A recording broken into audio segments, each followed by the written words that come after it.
नमस्कार दोस्तों, जैसा कि आप जानते हैं कि इस समय यूपीपीएससी का इंटरव्यू चल रहा है और उसी सीरीज में हमारे साथ एक सर हैं जो इंटरव्यू देकर आ रहे हैं। तो सर से सबसे पहले उनका नाम और एजुकेशनल क्वालिफिकेशन हम जानना चाहेंगे। मेरा नाम अनूप नायक है। मैं गोरखपुर का रहने वाला हूँ। मैंने बीए पॉलिटिकल साइंस इकोनॉमिक्स से किया है और मैं लॉ ग्रेजुएट भी हूँ। सर, आपका बीए कहाँ से कंप्लीट हुआ है? मैंने राम मनोहर लोहिया अवध विश्वविद्यालय से बीए किया है। कब कंप्लीट हुआ था सर? 2016 में किया है। उसके बाद अभी आप क्या कर रहे हैं सर?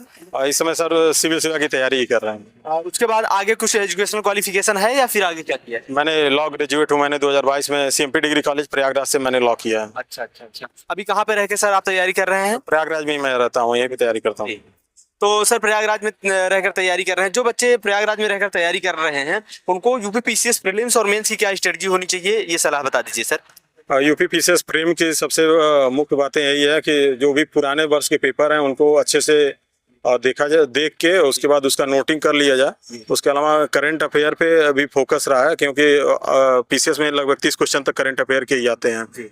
उसके अलावा मेंस में तो आंसर राइटिंग मस्ट है और तमाम कोचिंग संस्थान यहाँ आंसर राइटिंग कराती हैं। मैंने दृष्टि से मैंने आंसर राइटिंग किया है और मैं वहाँ मेंटरशिप प्रोग्राम में भी हूँ। उनके मेंटरशिप प्रोग्राम में आप गाइड करते हैं बच्चों को या फिर क्या करते हैं सर? मैं खुद एज एक्सपीरियंट उसमें पढ़ता हूँ, सीखता हूँ।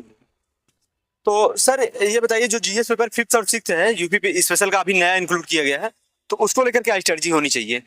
उसको लेकर स्ट्रेटजी यही है कि 5 और 6 को जहाँ से भी हो सके उसका बेसिक तैयार करना है और डाटा पे फोकस रहना है, क्योंकि 6 पेपर मेनली पूरा डाटा ही होता है। और अगर अच्छे से डाटा अगर यूज करके अगर 6 पेपर को लिख दिया जाए और 5th पेपर में भी जो भी इतिहास और भूगोल हो उसको जो बेसिक समझ है उसको अंडरस्टैंडिंग होनी ही चाहिए। और उसका नोट अपना पर्सनल नोट बना लेना चाहिए, क्योंकि ऐसा रहता है कि नोट्स ना होने से बाद में जब एग्जाम के टाइम रिवीजन करने में बहुत दिक्कत हो जाती है।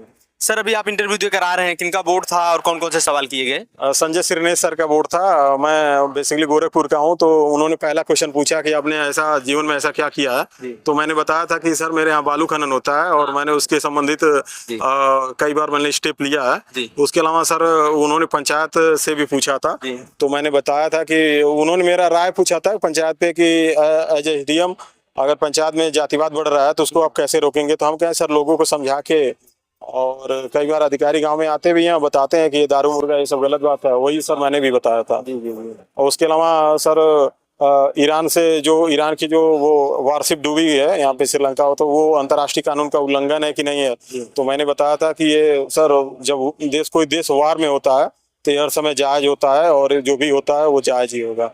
तो सर, आपसे पंचायत चुनाव पर क्वेश्चन किए गए। पंचायत चुनाव होने भी वाले हैं जैसा कि आप जानते हैं, तो आपको क्या लगता है कि क्यों ये सब एक्टिविटीज होती हैं, जैसे मान लीजिए दारू मुर्गा या ये सभी पूछे गए आपसे, आप बताइए और इसका क्या सोल्यूशन हो सकता है?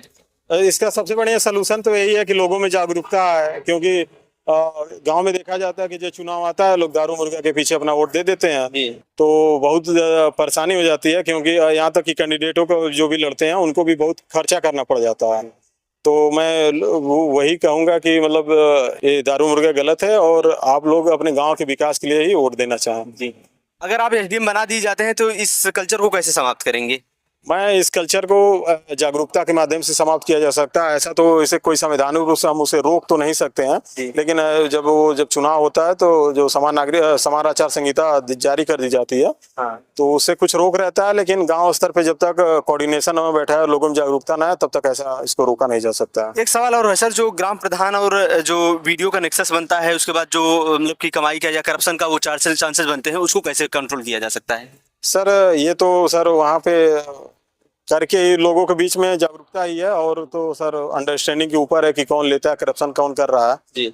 और ये तो सर करप्शन लेना तो गलत है, लेकिन तो भी अब वो सर वो जो नेक्सस बना रहता है उसको तोड़ने का ही प्रयास करना चाहिए। क्योंकि ऐसा माना जाता है गाँव में कि अगर कोई भी काम करवाना है तो आपको पैसा देना ही पड़ेगा।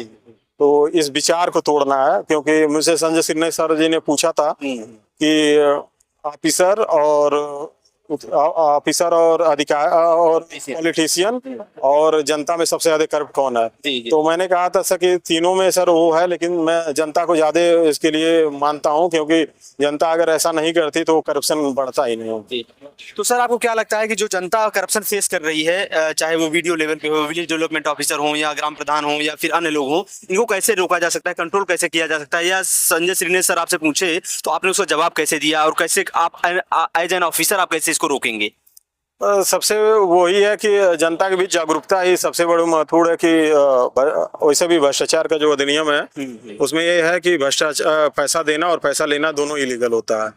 तो मेरा मानना है कि उसी को लागू करना है, और जो भी हमारी सर जो सर्विलांस होती हैं और जो ये जो टीमें होती हैं उनके माध्यम से इस पे 2-4 लोगों को धरपकड़ करने से थोड़ा सा कमी आ जाती है। क्योंकि कौटिल्य ने भी कहा था कि समाज में भ्रष्टाचार और वेश्यावृत्ति को कम किया जा सकता है, लेकिन इसे खत्म नहीं किया जा सकता।